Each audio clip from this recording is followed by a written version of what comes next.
My name is Kurt Haase. I live on Wausau's west side.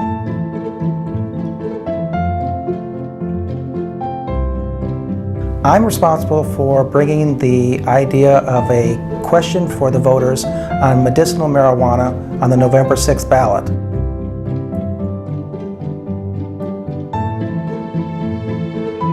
Hello everybody, thanks for having me here tonight. I'm a disabled veteran.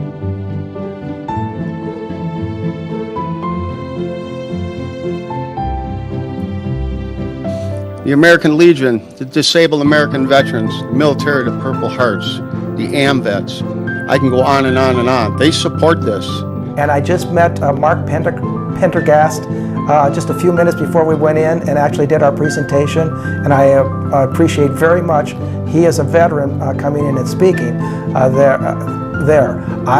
That more solidified my belief that this is an important issue. For many Wisconsin veterans like Mark Pendergast, using marijuana on a daily basis is one of the only things that has helped him continue living. I have what you call an untreatable PTSD. These pills had me with a gun, a piece of plastic wrapped around me, with a gun to my head on the pier, because I didn't want to make a mess. That's pretty sad. I haven't used pills for 8 years. I use cannabis.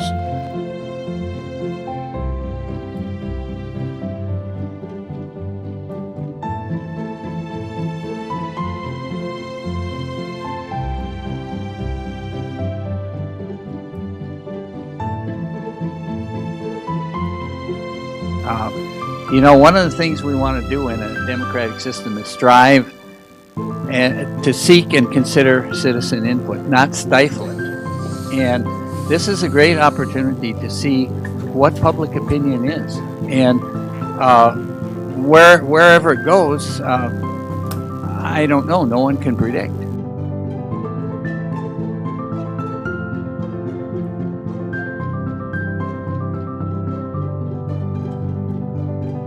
A bipartisan group of senators introduced legislation today to stop the federal government from prosecuting users of medical marijuana in states where it's legal.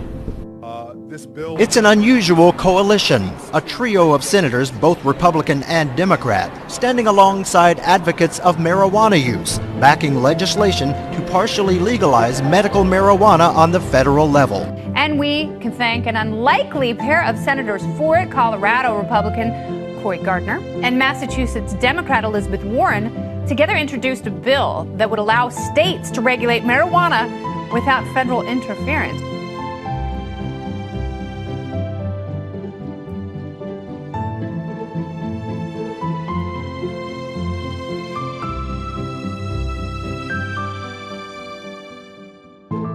Now, even though this did pass the committee here tonight, some board members do question whether or not the public is well informed enough about medical marijuana to make an informed decision on this. The question is one of jurisdiction.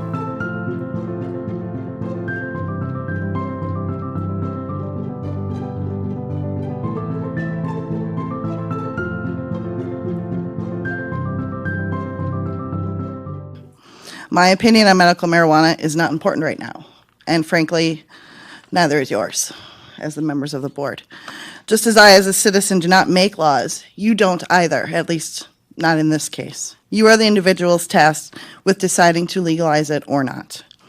For this issue, your task is to decide whether or not the opinions of your citizens matter. Because when you look at this resolution, what is it? What is the aim? The aim is to get the opinion of the electorate, of the citizens of Marathon County. We want to know what their opinion is. That's all it is. It is advisory. We are not making policy. We are not voting on ordinances. We are only asking what they think. One says we are to involve, represent, and be accountable to the public. And I know we're called county supervisors, but we're still representatives for the districts that we represent. And I think it's important that we hear from the people out in the county, that they have the opportunity to voice their opinion. It should matter to us. It's a chance for public input on what could be a very important issue in the long term. Our democracy demands that we put our own ideas aside and listen to everybody else. As the biographer for Voltaire said, I disapprove of what you say, but I will defend to the death your right to say it.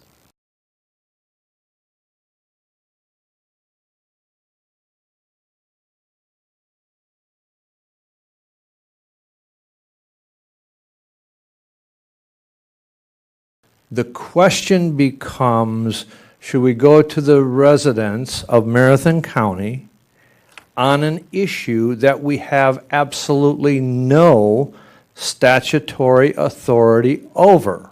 I am concerned about the precedent that this sets in terms of us going out on an issue for which we do not have authority to act.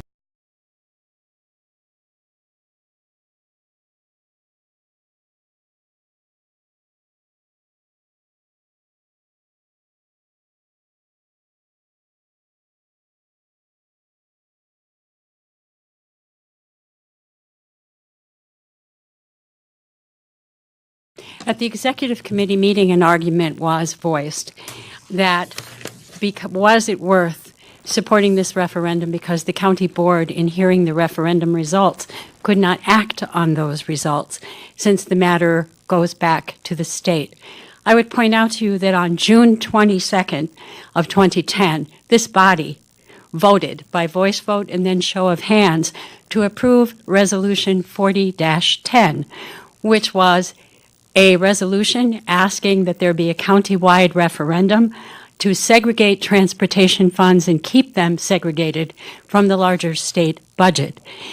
This was a resolution asking that the state constitution be amended, something that would have required a 50% or more majority vote in both houses of the state legislature, a complicated and difficult matter that this board could not resolve on its own. Again, that resolution passed this board. It would seem a hypocrisy not to vote in favor of having a county-wide referendum on the medical marijuana question to assess public opinion. Again, we are not asking you to decide whether you approve or not of legalized medical marijuana, but we are asking you to use the power and authority of your position to address public opinion to the state. She did mention that in 2010, there was a referendum that was put on the November ballot. And there are some members of the county board that voted to pass this resolution that are currently on the board right now.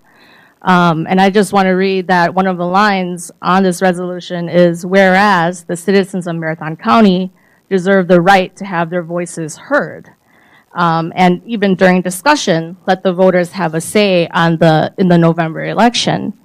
So the county board has done this before, and I hope that on Tuesday the county board does, stand by the tradition that we let residents of Marathon County have a voice on this referendum.